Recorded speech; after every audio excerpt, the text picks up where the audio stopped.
त्याचा अर्थ असा आहे की 3 गोष्टींची सगळ्यांनी हृदयाच्या बाबतीत काळजी घ्यायची आहे. एक आहे हृदयाच्या लक्षणांबद्दल जागरूक राहायचंय, छातीत दुखणे, दम लागणे किंवा अस्वस्थ वाटणे, घाम येणे. दुसरं आहे early detection, regular screening. Experts कडून रेग्युलर चेकअप करायला पाहिजे. ॲज अर्ली ॲज 20s पासून हार्ट स्क्रीनिंग करायला पाहिजे, स्पेशली जेव्हा फॅमिली हिस्ट्री असते. आणि त्याच्यामध्ये नो युअर नंबर्स नावाचे कन्सेप्ट आहे, ज्याच्यामध्ये इन जनरल अवेअरनेस पाहिजे की ब्लड प्रेशर आपलं 130-80च्या खाली पाहिजे, आपलं वेट आयडियल पाहिजे, बॉडी मास इंडेक्स 24-23च्या खाली.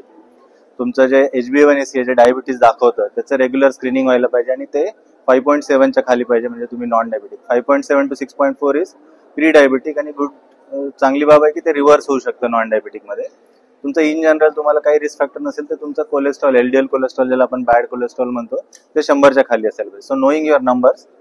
आणि मग प्रिव्हेन्शन मध्ये आपण सगळे जसं बोललो, आहार आहे सगळ्यात महत्वाचा. साल्ट, मीठ आणि शुगर कमी ठेवणे, व्हेजिटेबल्स, फ्रुट्सवर जास्त भर देणे. दुसरं आहे रेग्युलर व्यायाम, नियमित व्यायाम करणे. तिसरं आहे व्यवस्थिशीर झोप घेणे. चौथं आहे व्यसनांपासून दूर राहणे आणि स्ट्रेस मॅनेज करणे. ह्या सगळ्या गोष्टी आहेत ज्या डोंट मिस अ बीटच्या दृष्टीने महत्वाच्या आहेत. व्हाईट लोटस हॉस्पिटलमध्ये एकदम स्टेट ऑफ आर्ट इन्फ्रास्ट्रक्चर आहे आणि one of the best team of experts आहे, हार्ट टीम, जे कुठल्याही प्रकारच्या हार्टच्या आजारासाठी, ते अँजिओप्लास्टी असो, काही डिव्हाइस प्रोसिजर असो, टावी असो, मिनिमली इन्व्हेसिव्ह कार्डियक सर्जरी असो, रिपेअर्स असो, हे सगळं करण्यासाठी सक्षम आहेत. इन्फ्रास्ट्रक्चर वाईज आणि टीम एक्सपर्टीज वाईज खूप चांगले अनेस्थेशियोलॉजिस्ट डॉक्टर आहेत, इंटेन्सिव्ह केअर डॉक्टर आहेत. तर टीम एक one of the best team आपण म्हणू शकतो, ती अवेलेबल आहे. आणि ह्या सगळ्या प्रकारच्या ऍडव्हान्स सुविधा आपण इकडे उपलब्ध केलेल्या आहेत. मोठ्या प्रमाणात हृदयविकाराचा प्रमाण जास्त वाढलेलं आहे, याच्यामध्ये कारण त्याला लाईफस्टाईल डिसीज म्हणतात. आजकालचा जो दिनक्रम आहे, स्ट्रेस आहे मेन, तो फॅक्टर आहे. आहार आहे, जसं सगळ्या डॉक्टरांनी बोलले, जंक फूड्स, प्रोसेस फूड, मैदा, मीठ, साखर याचं प्रमाण खाण्यामध्ये, कोल्ड्रिंक्स वाढलेलं आहे. त्या गोष्टी हृदयाच्या आजारासाठी कारणीभूत आहे. व्यसन आहे, स्ट्रेस आहे, झोपेची कमतरता आहे, ह्या सगळ्या गोष्टी मेन कारण आहेत. ह्याच्या व्यतिरिक्त काही फॅमिली हिस्ट्रीज असतात आणि आपलं रेग्युलर स्क्रीनिंग न केल्यामुळे पण आपण असं गृहीत धरतो की माझं हृदय चांगलं आहे. तर त्याची पण एक गरज आहे, ज्या ह्या वर्ल्ड हार्ट डे निमित्त ते आपण सगळ्यांसमोर न्यायला पाहिजे की regular screening by experts is. Doctor Nitin Gundare, मी हार्ट सर्जन आहे आणि ही आमची पूर्ण हार्ट टीम आहे. हृदय दिवस साजरा होतोय आपल्या हॉस्पिटलमध्ये, कसं म्हणतं या सगळ्याकडे आणि बदलणारी लाईफस्टाईल काय सांगतात?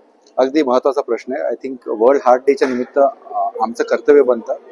मी व्हाईट लोटस इंटरनॅशनल हॉस्पिटलच्या परिवाराचा एक भाग आहे आणि खूप गर्वाने सांगतो की आमचा हाच प्रयत्न आहे की लोकांची हृदयाची तब्येत आपल्याला कशी सुधारता येईल ह्याच्यातर्फे फोकस आहे.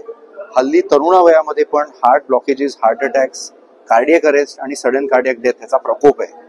तर माझी नम्र विनंती आहे सगळ्या जेन झेड लोकांना, तुमच्या लाईफस्टाईलकडे परत एकदा पहा आणि सुधारा.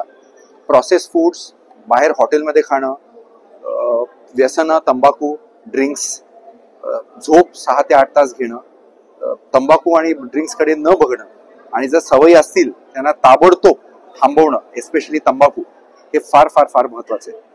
पाणी भरपूर पिणं, कॉफी आणि कोक कमी पिणं, झोप घेणं, रोज 1 तास ब्रिस्क वॉकिंग किंवा स्विमिंग किंवा पोहणे किंवा सायकलिंग किंवा ट्रेडमिलचे लाभ घेणं, ऍक्टिव्हिटी करणं, सॅलड, फळं, भाज्या, नैसर्गिक गोष्टी, चांगलं तेल, चांगलं मीठ. I think this is a की टू लॉंग लाईफ. तुम्हाला जर 100 वर्षाचं टार्गेट असेल जगण्याचं, जशी तुमची आज टार्गेट्स आहेत, पैशाची टार्गेट्स आहेत, ह्याची टार्गेट्स आहेत, त्याची टार्गेट्स आहेत, तसं माझ्या मते सगळ्यात माझं महत्वाचं टार्गेट इज 100 वर्ष जगणं. तर ह्या सगळ्या गोष्टी अत्यंत महत्वाच्या आहेत तुम्हाला जर ते टार्गेट तुम्हाला अचीव करायचं असेल.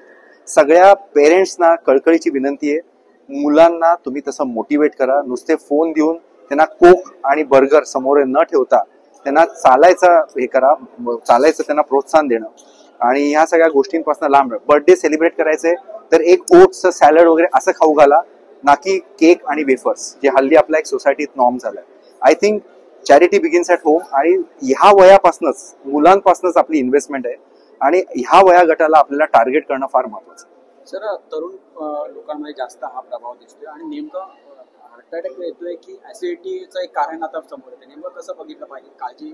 सो ऍसिडिटी हा एक फार एक दुय्यम सिम्पटम आहे. म्हणजे हा कधी कधी पोटाचा ऍसिडिटीच असते किंवा कधी कधी हार्ट अटॅकही असू शकतो. आता दुर्दैवाची गोष्ट आहे, काही महिन्यापूर्वी एक मुलाला ऍसिडिटी होत होती, स्वतः ड्राईव्ह करून आला आणि त्यांनी का टू व्हीलर ठोकला, टू व्हीलरच्या माणसाचा मृत्यू झाला. हा माणूस आला आमच्याकडे, आम्ही त्याला ट्रीट केला, आम्ही त्याला जगवलं आणि त्याला दुसरं आयुष्य दिलं. त्याला 1 आठवड्यापासून ऍसिडिटी होत होती आणि म्हणून त्याला ऍसिडिटीचं औषधं चालू होतं.